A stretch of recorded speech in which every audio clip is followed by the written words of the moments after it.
주님의 이름으로 환영합니다. 이 시간 우리 마음을 다하고 또 뜻을 다해서 거룩하신 하나님께 예배드리겠습니다. 다 같이 기도하겠습니다.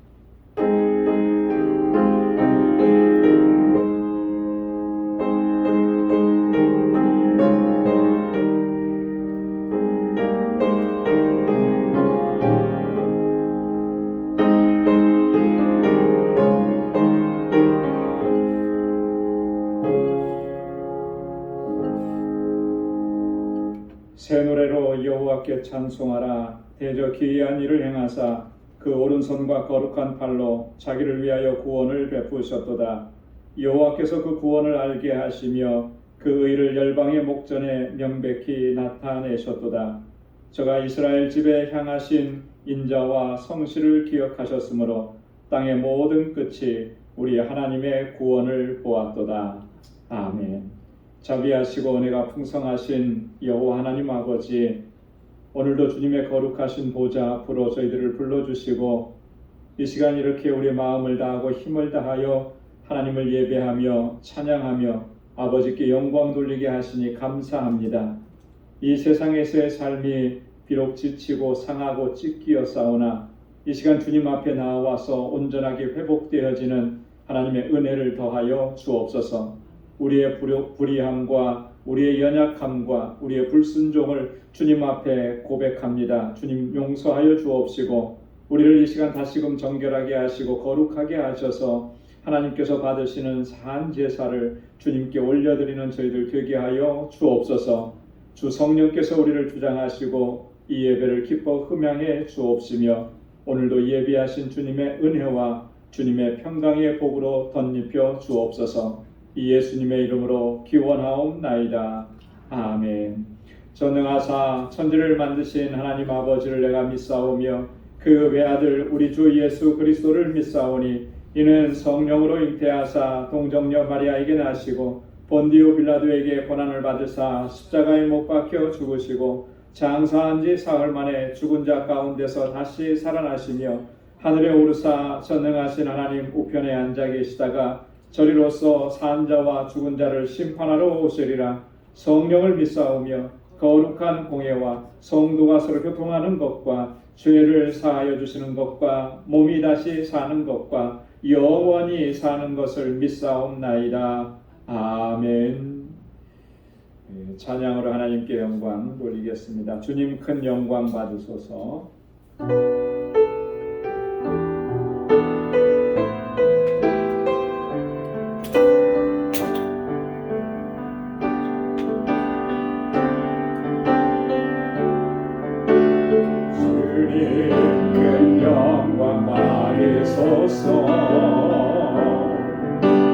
홀로 찬양 받으소서. 모든 이름 위에 뛰어난 그 이름 온 땅과 하늘이 다 찬양해 겸손하게 우리 무릎 꿇고 이름 앞에 영광 돌리세. 모두 전하세 독생자 예수 주님께 찬양 드리네. 모든 영광과 존귀와 능력 받으소서.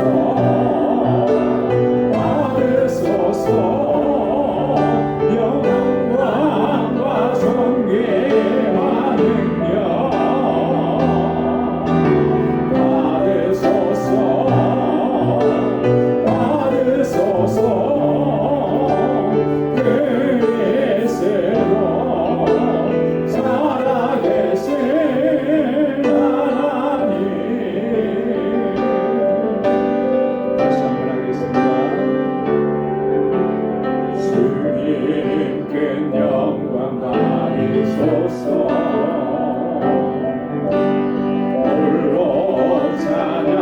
받으소서. 모든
주님께만 올려드립니다. 주에서 자유를 얻게 하노니 힘차게 박수 한번 찬양하겠습니다.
주의 보혈로 우리를 깨끗하게 씻어주신 줄로 믿습니다. 그 크신 하나님의 사랑은 그 크신 하나님의 사랑 말로 다 영영 못하네. 저 높고 높은 별을 넘어 이 낮고 낮은 땅 위에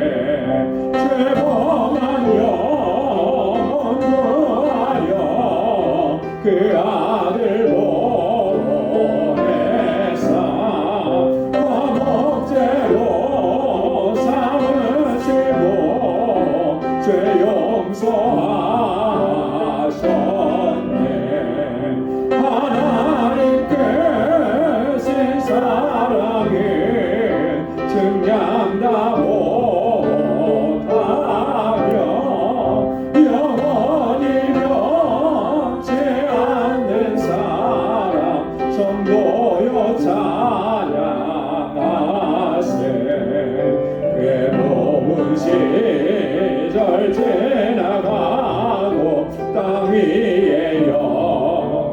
고생할 때 주 믿지 않던 영혼들 큰 소리 외쳐 울어도 주 믿는 성도들에게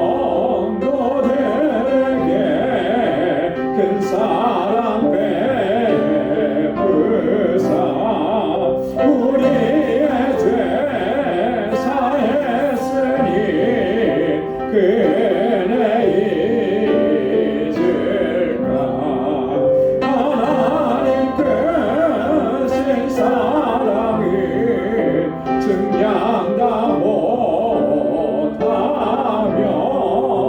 영원히 변치 않는 사랑 성도여 찬양하세 하늘을 들음아리 삼고 바다를 몸을 삼아도 한없는 하나님의 사랑 가기로 갈 수 없겠네 하나님의 크신 사랑 그 어찌 다하실까 저 하늘 높이 사도 채우지 못하리 하나님 크신 사랑이 증량다 못하며 영원히 변치 않는 사랑 성도여 찬양하세 하나님 크신 사랑이 증량다 못하며 영원히 변치 않는 사랑 성도여 찬양하세 아멘. 우리 이 시간 다 같이 통성으로 함께 기도하겠습니다. 오늘 기도할 기도 제목은 선교를 앞에 두고 있는데 우리 집중적으로 우리 멕시코 알라메다 단기 선교를 위해서 같이 기도해 주시기 바랍니다. 우리 선교의 모든 일정을 성령께서 친히 주관하시고 인도해 주옵소서. 우리 선교팀 한 사람 한 사람 성령으로 충만하게 하시고 주의 권능으로 덧입혀 주옵소서. 하나님의 사랑과 은혜 그리고 구원의 복음이 온전히 전해지게 하시고 알라메다의 어린 심령들이 복음의 진리를 깨닫고 주님을 영접하게 하옵소서. 알라메다에 세워진 방주교회가 견고하게 서서 정말 구원의 방주로서의 사명을 잘 감당하게 하옵소서. 이번 선교 팀원들 한 사람 한 사람 주님께서 강력하게 붙잡아 주시고 온전히 하나가 되게 하시고 서로 협력해서 또 사역을 잘 감당하게 해주시고 건강과 안전을 지켜주시고 좋은 날씨 지켜주시고 또 항공편과 차량 운행 모든 것에 어려움이 없도록 하나님 인도해 주옵소서. 이 단기 선교를 통해서 우리가 하나님의 역사하심을 체험하고 주님을 인격적으로 만나는 그런 은혜의 시간이 되도록 하나님 인도해 주옵소서. 이 모든 단기 선교 일정을 하나님께서 주장하여 주옵소서. 우리 다 같이 통성으로 함께 기도하겠습니다. 거룩하신 아버지 하나님 감사합니다. 우리 광주교회와 우리 권속들을 사랑하셔서 날마다 은혜 안에 지켜주시고 보호하시고 인도해 주심을 감사합니다. 주님의 몸된 이 귀한 교회와 이 믿음의 공동체 안에서 저희가 하나님의 주시는 은혜를 풍성하게 누리게 하시고 아버지 앞에 하나님 정말 주님 앞에 세움을 믿고 하나님 귀한 종으로 아버지 하나님 귀한 사명을 잘 감당할 수 있도록 은혜 주심을 감사합니다. 아버지 하나님 저희에게 큰 믿음 허락해 주시고 견고하여서 흔들리지 않게 하시고 믿음으로 역사하는 우리 모든 본성과 우리 방주교회가 되도록 인도하여 주옵소서. 우리 교회에 허락해 주신 귀한 사명들 하나님 우리 교회의 사명을 잘 감당하는 저희들 되게 하옵소서. 모일 때마다 하나님 기쁨과 감격으로 하나님을 예배하게 하시고 아버지 주의 말씀 안에 온전히 거하게 하시고 나아가서는 예수 그리스도의 증인으로 복음의 증인으로 살아가는 저희들 되게 하여 주옵소서. 우리 방주교회를 아버지 하나님 선교적 교회로 세워주옵소서. 주님께서 우리에게 명하신 그 명령을 온전히 순종할 수 있도록 도와주옵소서. 주님의 말씀에 순종해서 하나님 저희들이 알라메다 방주교회를 아버지 하나님 함께 살아갈 수 있도록 은혜 주심을 감사합니다. 주님께서 세워주신 이 귀한 믿음의 공동체가 정말 아름답게 아버지 하나님 성장해 가도록 도와주시고 그 알라메다에 짓는 모든 그 영혼들을 주님께로 인도하는 이 사명을 잘 감당할 수 있는 구원의 방주가 되도록 역사하여 주옵소서. 7월 1일부터 6일 동안 한 주간 동안 진행되는 우리 단기 선교회에 하나님 은혜를 베풀어 주옵소서. 지난 아버지 하나님 4개월 동안에 정말 저희들이 힘을 다하여서 준비하고 아버지 하나님 훈련했습니다. 아버지 하나님 주 성령께서 아버지 끝까지 주장하시고 인도하여 주옵소서. 정말 아버지 하나님 그 땅에 복음의 씨앗이 심어지게 하시고 생명의 아버지 열매가 가득히 넘쳐나도록 인도하여 주옵소서. 오 하나님 아버지 우리 14명의 선교단원들 그리고 아버지 하나님 우리 선교사님 4분 우리의 고원자매와 그 가족들 우리 모두가 다 성령으로 충만하게 하시고 주님의 권능으로 던집혀 주셔서 이 귀한 사명 잘 감당하게 하옵소서. 오직 하나님의 사랑과 하나님의 은혜와 주의 구원의 복음만이 온전히 전해질 수 있도록 도와주옵소서. 우리 알라메다에 있는 그 어린 심령들 어린 영혼들 저들이 아버지 정말 이 시간을 통하여서 하나님 예수 그리스도 주님을 만날 수 있게 하시고 주님의 사랑을 경험할 수 있도록 도와주시고 저들이 아버지 하나님 주님께서 주시는 은총을 누릴 수 있도록 인도하여 주옵소서. 일평생에 주님만을 섬기고 믿음으로 살아갈 수 있는 귀한 주의 자녀들이 다 될 수 있도록 인도하여 주옵소서.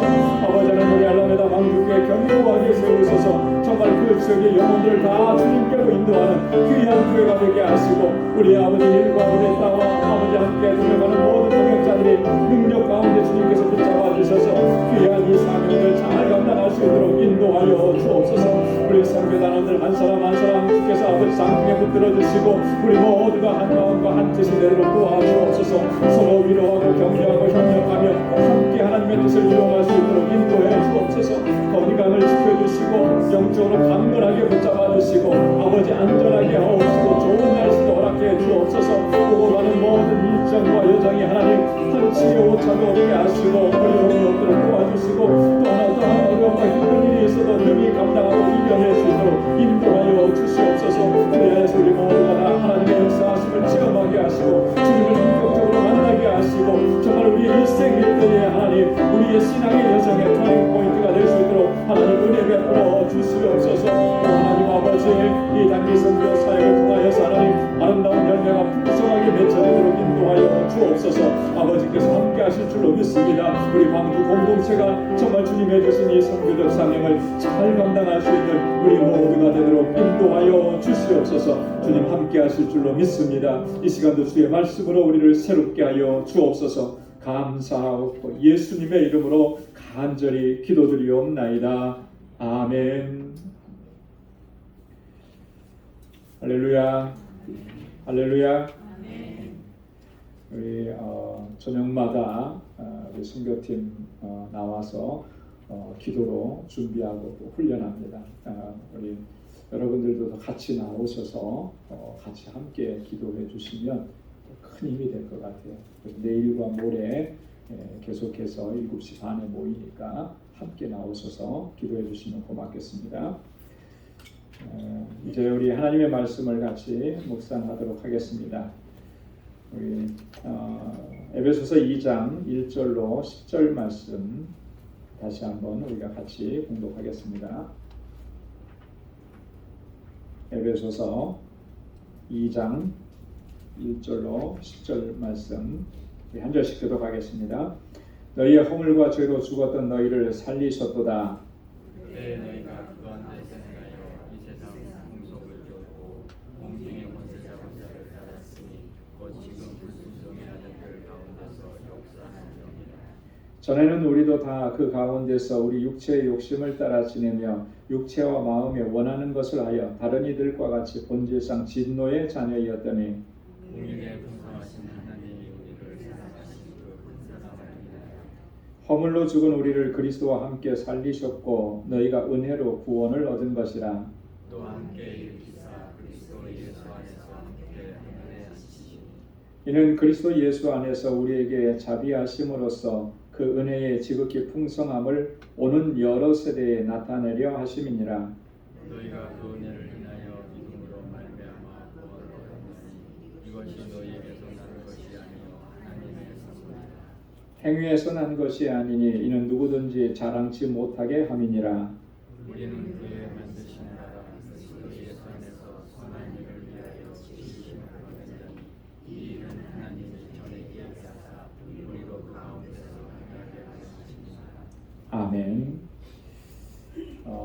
우리가 지난주에 에베소서 2장 1절에서 10절 말씀을 같이 상고하는 중에 다 마치지 못했습니다. 그래서 6절까지 말씀 같이 저희가 상고하고 마지막 뒷부분은 저희가 시간이 없어서 못했는데요. 이 에베소서 2장 1절부터 10절까지는 굉장히 중요한 내용을 담고 있습니다. 우리가 구원받고 하나님의 자녀가 된 이 놀라운 은혜를 입었는데 그 은혜가 어떻게 우리 가운데 임하게 되었는지, 그리고 우리의 과거의 실존이 어떠했었는지를 이야기해 줍니다. 지난주에도 말씀을 드렸듯이 여러분이 우리가 죄인 되었던 과거의 우리의 실존을 항상 기억하고 있는 것은 너무나 중요합니다. 그죠? 과거에 내가 어떤 존재였는지를 잊지 않아야만, 그래야만 나를 구원해 주신 그 구원의 은혜가 우리 안에서 식어지지 않는 거예요.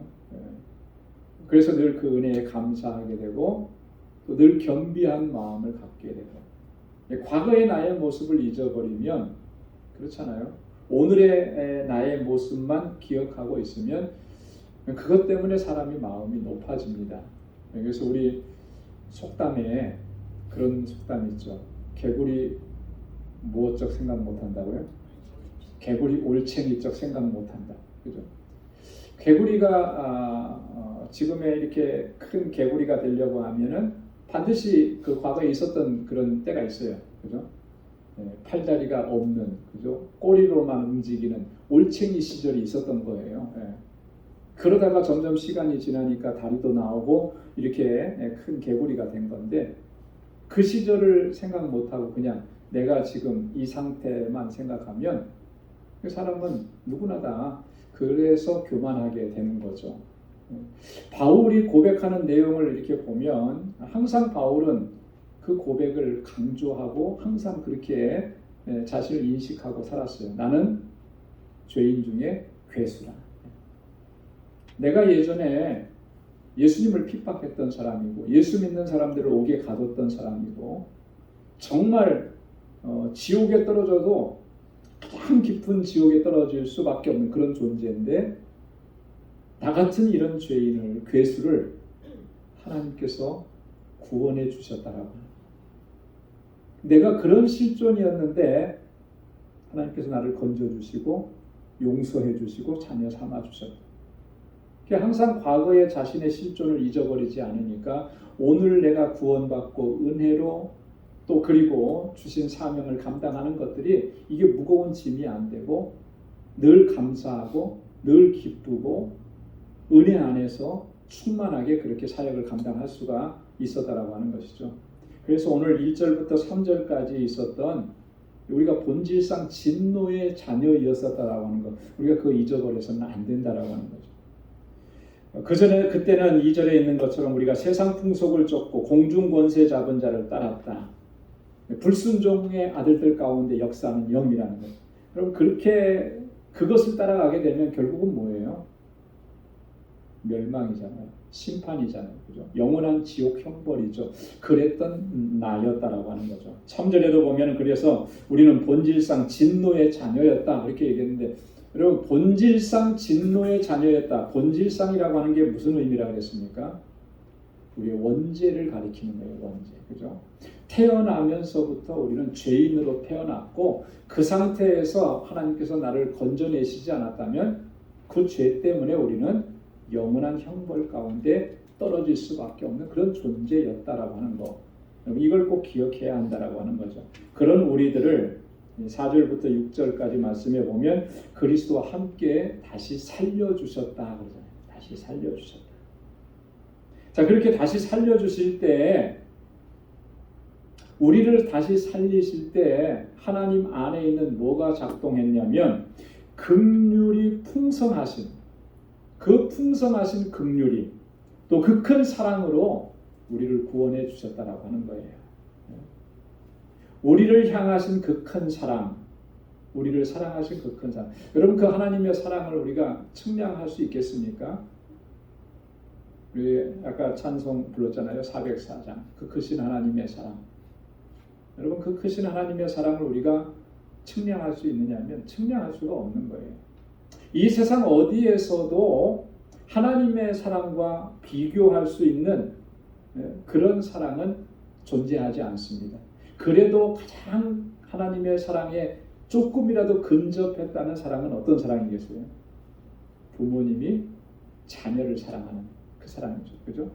부모님이 자녀를 사랑하는 그 사랑은 사실 무조건적인 사랑인 거예요. 무슨 조건이 있어서 사랑하는 거 아니잖아요. 내 자녀이기 때문에 사랑하는 거죠. 하나님께서 우리를 사랑하신 그 사랑은 하나님께서 나를 자녀 삼아 주셨기 때문에 무조건적으로 사랑해 주시는 거예요. 근데 하나님 안에는 그 긍휼이 풍성하시고 너무나 큰 사랑을 어떠한 죄인이라도 다 품으시고 다 용납하실 수 있는 그 사랑으로 우리를 사랑해 주신 거예요. 그 사랑이 어떻게 나타났다고 했습니까? 요한은 그 사랑이 독생자를 우리 가운데 보내주시는 것으로 나타났다고 했어요. 그죠? 그래서 요한복음 3장 16절에 우리가 잘 아는 말씀, 하나님이 세상을 이처럼 사랑하사 누구를 주셨으니? 독생자를 주셨으니. 요한일서 4장 9절에도 보면 하나님의 사랑이 우리에게 이렇게 나타난 바 되었으니 하나님의 자기의 독생자를 세상에 보내시다. 이렇게 말씀하신 거예요. 독생자를 주신 사랑이라고 하는 거죠. 그래서 그 사랑으로 우리를 구원해 주셨는데 그 구원하심을 가리켜서 우리는 은혜라 이렇게 얘기하는 겁니다. 은혜. 여러분, 은혜는 뭐죠? 은혜는 거저 주시는 거예요. 그래서 은혜는 다른 말로 선물이라고도 얘기하는 선물. 선물, 뭐 요즘에는 대가를 바라고 선물을 주는 경우도 종종 있더라고요. 그죠? 뭐 이렇게 선거철, 미국은 그런 거 별로 없는 것 같아요. 한국은 아직도 그렇대요. 선거철 되면 이렇게 찾아가서 밥도 사주고 뭐 여전히 그렇고 오죽하면은 그런 뇌물성 선물을 금지해야 된다 그래갖고 무슨 법이 생겼어요. 그죠? 김영란법인가 뭐 그런 게 생겼어요. 그래서 얼마 이상을 더 넘어가면 그거는 이제 호의 선물이 아니고 뭐가 되는 거예요? 뇌물이 되는 거예요. 뇌물이라는 게 왜 뇌물을 주는 건가요? 대가를 바라는 거죠. 내가 이만큼 줬으니까 너도 나에게 내가 필요한 거 이만큼 줘라. 이게 이제 뇌물이고 대가성.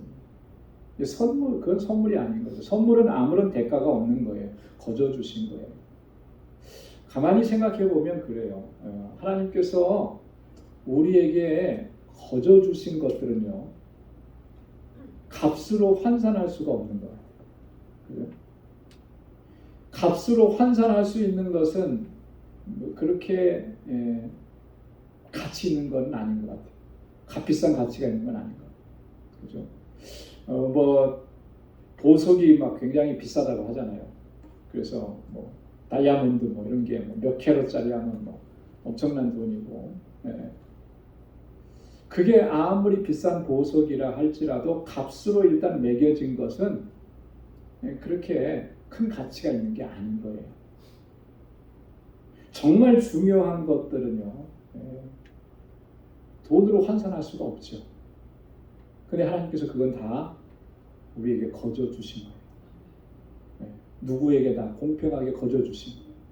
여러분, 우리가 지금 매일매일 숨쉬고 있는 이 자연 속에 있는 산소, 이거 값으로 환산할 수 있습니까? 없잖아요. 그죠? 근데 하나님 그거 다 거저 주셨어요.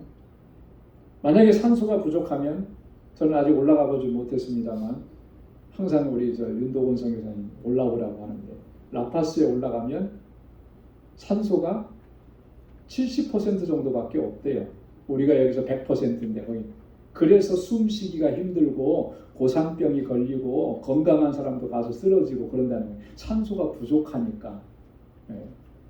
근데 그 산소는 우리의 생명하고도 직결되어 있는 건데 그건 다 거저 주신 거예요. 만약에 그걸 돈으로 사는 것이었다라고 한다면 어떻게 됐을까? 상상하기 어렵죠.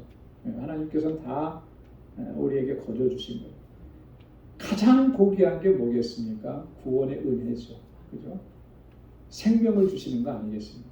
영원한 생명을 주시는 거예요. 근데 그걸 거저 주신 거예요. 영생을 주실 때 이거 얼마다라고 계산해서 만약에 그렇게 주셨다면 그걸 다 지불하고 그 영생을 살 만한 사람이 과연 이 세상에 존재할까? 그걸 가치를 매길 수가 없는 건데, 그렇죠? 그거를 생각해 보면 우리에게 그 은혜를 베풀어 주신 게 얼마나 귀하고 값진 것인가, 그걸 얘기하는 거예요. 하나님의 자비하심으로, 그 은혜의 지극히 풍성하심으로 우리 가운데 구원의 은총을 베풀어 주신 것, 이것을 우리가 늘 기억하고 감사하고 늘 하나님을 찬양하고 또 하나님께 영광 돌리며 살아갈 수 있는 우리 모두가 될 수 있기를 주님의 이름으로 축원합니다. 자, 그 다음에 우리 이제 7절부터 10절까지 말씀에 보면 하나님의 그 은혜가 얼마나 풍성한지를 다시 한번 얘기합니다. 자, 7절 말씀을 보겠습니다. 이는 그리스도 예수 안에서 우리에게 자비하심으로써 그 은혜의 지극히 풍성함을 오는 여러 세대에 나타내려 하심이니라. 지극히 풍성하신 주님의 은혜와 자비하심, 긍휼에 풍성하시고, 4절에 보면 긍휼에 풍성하시고 우리를 사랑하신 그 크신 사랑이라 그랬는데 같은 표현이잖아요. 그 은혜가 얼마나 풍성한지, 그것을 우리에게 베풀어 주신 것은 오는 여러 세대에 나타내려 하심이라. 오는 세대에 그 하나님의 지극히 풍성하심을 나타내는 목적이 뭐겠습니까? 하나님의 은혜와 자비하심의 그 풍성함을 다가오는 세대에 계속해서 그걸 나타내고 보여주시는 것. 왜 그렇게 하시는 걸까요? 우리를 구원하시기 위함이잖아요. 그죠? 그 은혜로 우리가 구원함을 얻었듯이 다가오는 세대에도 그 하나님의 은혜로, 자비하심으로 구원의 은혜를 입을 수 있게 하시기 위해서 증거하신다라고 하는 거예요. 여러분, 하나님께서 우리에게 베풀어 주신 그 자비는 정말 놀라운 것이고요. 너무나 풍성한 것이죠. 이 자비라고 하는 것은 어떤 의미입니까? 이런 의미예요. 절대적으로 무력하고, 그래서 자신의 힘으로서는 뭔가 해볼 수가 없는 그런 실존의 상태에 있을 때 정말 절박하고 절실하게 도움이 필요한 사람에게 그 도움을 주는 것, 그게 자비인 것입니다. 이 자비에 대해서 이 주님께서 한 가지 예를 들어서 설명을 해주신 게 있어요. 그게 뭐냐면 누가복음 10장 25절 이하에 있는 말씀인데요. 여기 뭐 어떤 내용이 기록되어 있느냐면 선한 사마리아 사람에 대한 비유의 이야기입니다. 여러분, 선한 사마리아 사람의 이야기 잘 아시죠? 근데 그 이 비유의 말씀을 해주실 때 어떤 상황이 생겼어요. 뭐냐면 한 율법사가 예수님을 찾아와서 그렇게 질문을 합니다. 뭐냐면 우리가 어떻게 해야 영생을 얻을 수 있습니까? 영생 얻는 방법을 좀 가르쳐 주십시오. 이렇게 질문을 한 거예요. 그때 예수님께서 답변하신 게 뭐냐면 이렇게 답변을 해주셨습니다. 율법에 뭐라고 써있냐? 율법에 뭐라고 써있냐? 자, 그랬더니 이 사람은 어떤 사람이라고 했습니까? 율법사라고 그랬잖아요. 그러니까 잘 설명을 하는 거예요. 자기가 대답을 잘해요. 마음과 뜻과 정성과 힘을 다해서 하나님 사랑하고 또 내 이웃을 내 몸과 같이 사랑하라, 그렇게 말씀을 하셨습니다. 그렇게 이제 대답을 한 거예요. 그때 예수님께서 뭐라고 말씀하셨냐면 너도 가서 그렇게 행해라. 뭐예요? 이웃을 내 몸과 같이 사랑하라고 했으니까 너도 가서 그렇게 사랑하라, 내 이웃을. 그렇게 말씀하십니다. 그때 이제 율법사가 또 질문을 합니다. 질문이 많은 사람인가요? 그게 뭐라고 질문하죠?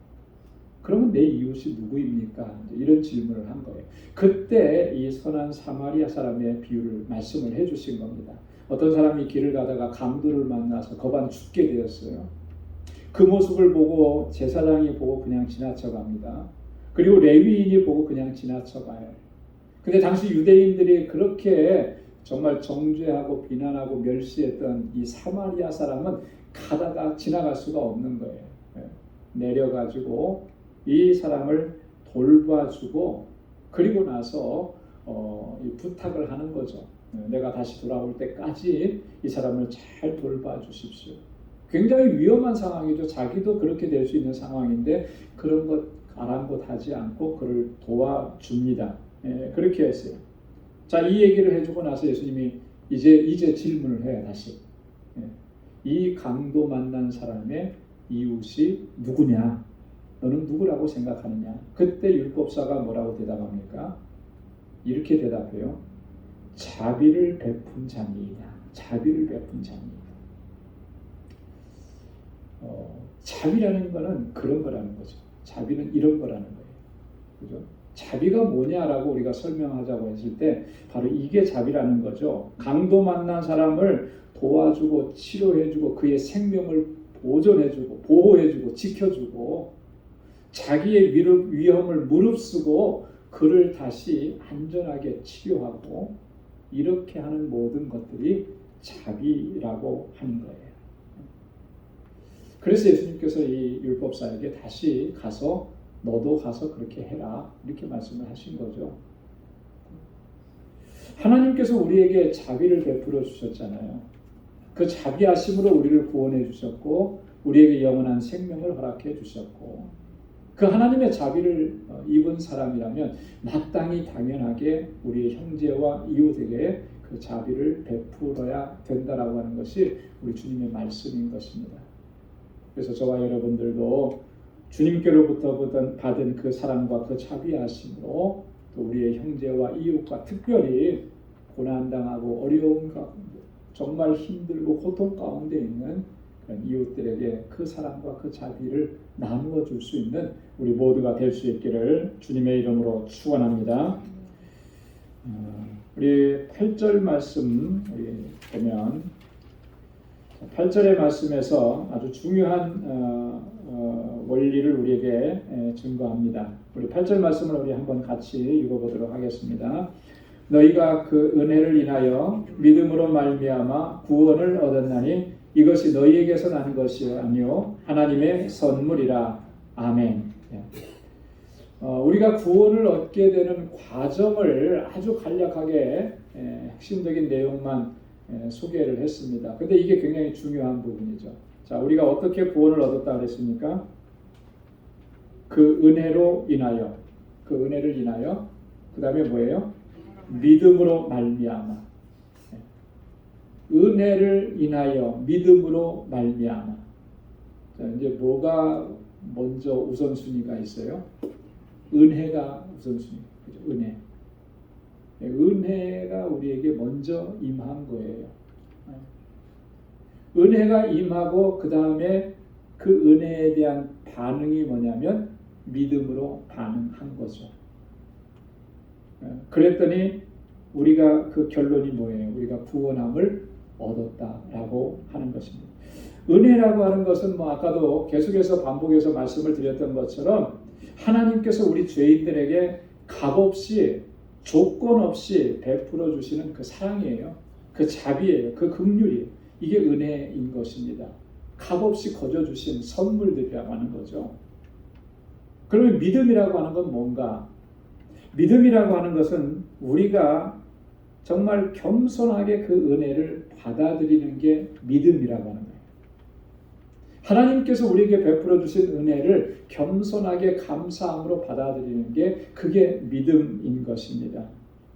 그래서 은혜는 믿음의 근원이다 이렇게 얘기하는 거예요. 우리의 믿음이 있기 위해서 먼저 하나님께서 역사하신 것이 은혜의 역사들이라는 거예요. 그래서 은혜는 믿음의 근원이고 이 믿음 또한 하나님의 은혜로 말미암은 것이다. 이 믿음이 내게서 난 것이라고 하면은 우리가 자랑할 게 있을 거예요. 그죠? 자, 여기 보십시오. 이것이 너희에게서 난 것이 아니요 하나님의 선물이라. 9절에도 보면 행위에서 난 것이 아니니 이는 누구든지 자랑치 못하게 함이니라 그랬습니다. 그러니까 이 믿음이 내게서 난 것이라면 자랑할 게 많을 겁니다. 하지만 내게서 난 것이 아니라는 거죠. 하나님의 선물이라. 저와 여러분들이 이렇게 믿음을 가지고 살아갈 수 있고 하나님을 찬양하고 예배하고 또 이렇게 봉사하고 교회 공동체 안에서 섬길 수 있는 이런 믿음조차도 여러분 하나님께서 주신 선물이라고 하는 거예요. 그래서 이게 나를 자랑할 수가 없는 거예요. 내가 믿음이 있노라, 신앙생활을 내가 이렇게 오래 했고 우리는 믿음의 가문 안에 있어서 이렇게 몇 대째 신앙생활을 하고 이게 여러분 자랑거리가 될 수 없는 거예요. 그것을 통해서 나를 자랑할 수가 없는 거죠. 예전에도 어떤 이 말씀을 한번 드렸던 적이 있는 것 같은데 기억나시는지 모르겠는데요.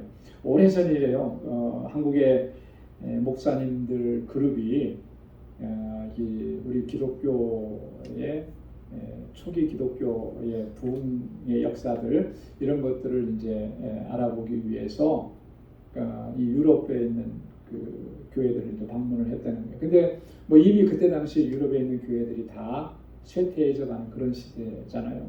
현재의 모습이 아니라 과거의 이제 모습들 이런 걸 보러 갔는데 그러다가 어느 좀 조그마한 도시에 있는 작은 도시에 있는 교회를 방문하게 됐는데 거기에서 그런 얘기를 했대요. 어떤 한 그 그룹에 있는 목사님이 옆에 있던 분이 이제 자랑스럽게 얘기한 거예요.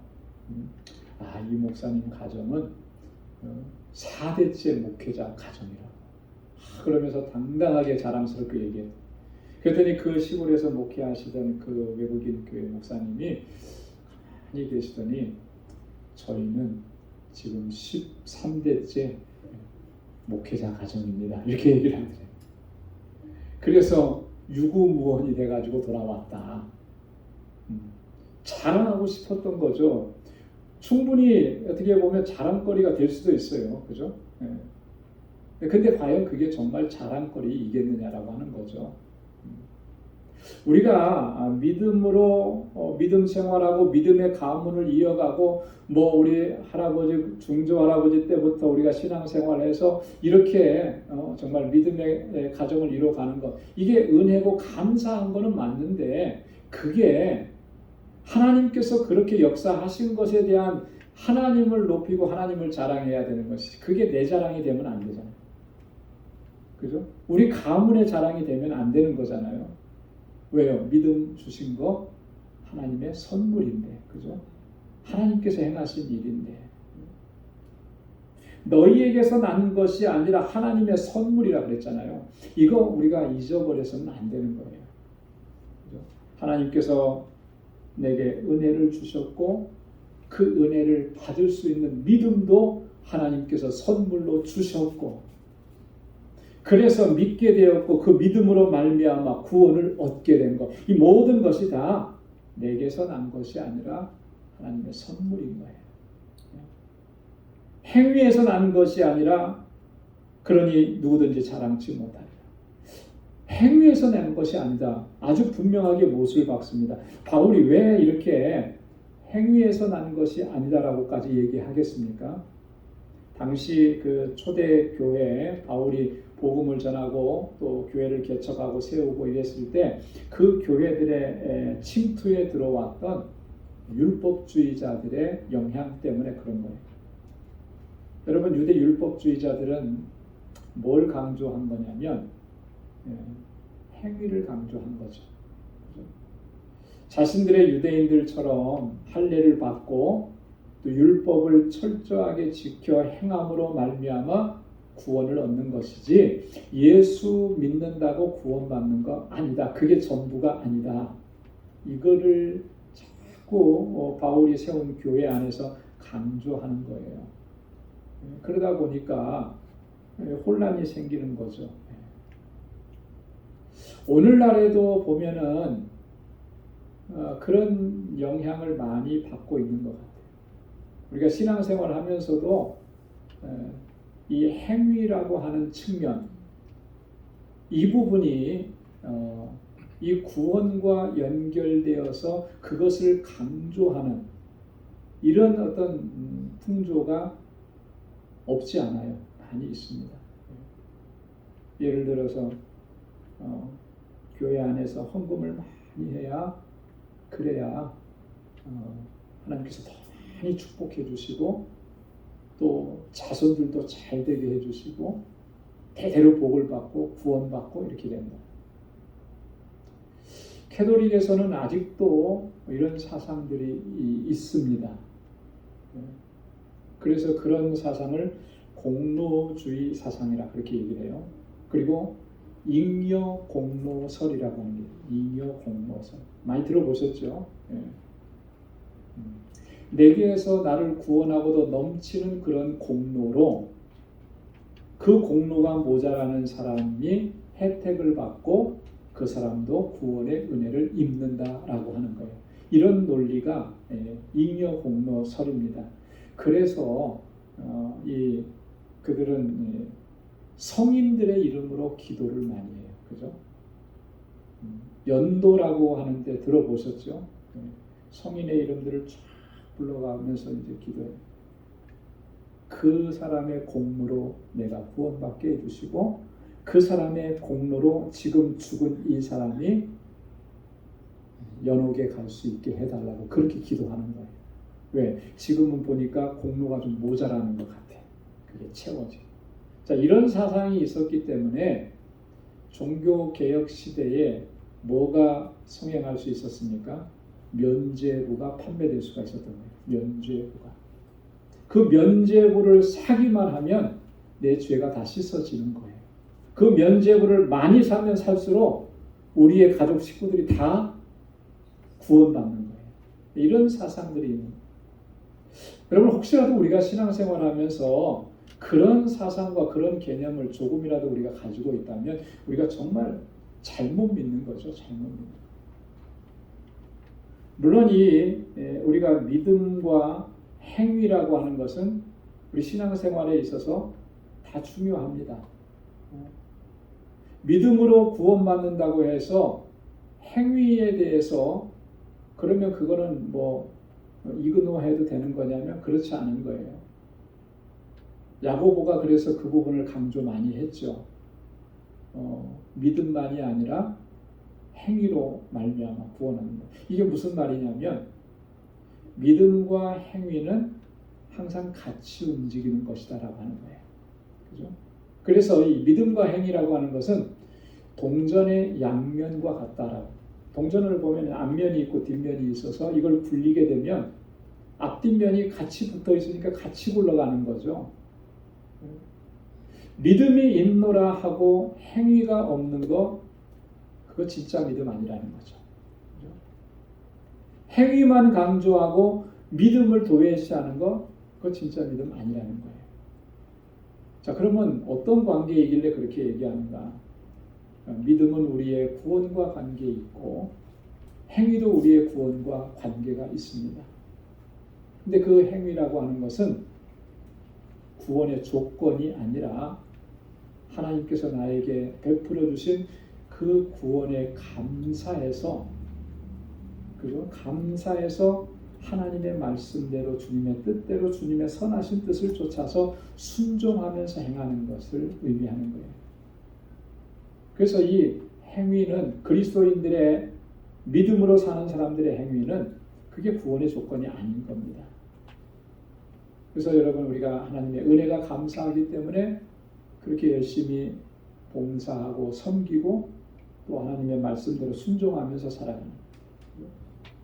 그것을 통해서 내가 뭔가 하나님께서 더 많이 나에게 복을 주시고 더 많이 나를 형통하게 하시고 여러분 이런 개념으로 우리가 이해한다면 그건 정말 잘못 이해하고 있다라고 합니다. 그런 수고와 그런 노력과 그런 봉사를 과연 하나님께서 기뻐하시겠느냐? 기뻐하시지 않아요. 무엇이 되었든지 간에 그게 선교가 되었든지 봉사가 되었든지 어떤 섬김의 자리에 있든지 하나님께서 나를 구원해 주신 그 구원의 은혜에 감사해서 또 그렇게 내게 주어진 이 직분과 이 모든 일들을 감당할 수 있는 우리 모두가 될 수 있기를 주님의 이름으로 축원합니다. 자, 마지막 10절 말씀 우리 한번 같이 읽겠습니다. 다 같이요. 우리는 그의 만드신 바라 그리스도 예수 안에서 선한 일을 위하여 지으심을 받은 자니 이 일은 하나님이 전에 예비하사 우리로 그 가운데서 행하게 하려 하심이니라. 아멘. 자, 우리는 그의 만드신 바라 그랬습니다. 누가 만드셨다고 하는 거예요? 하나님께서 만드셨다라고 하는 거죠. 만드셨다.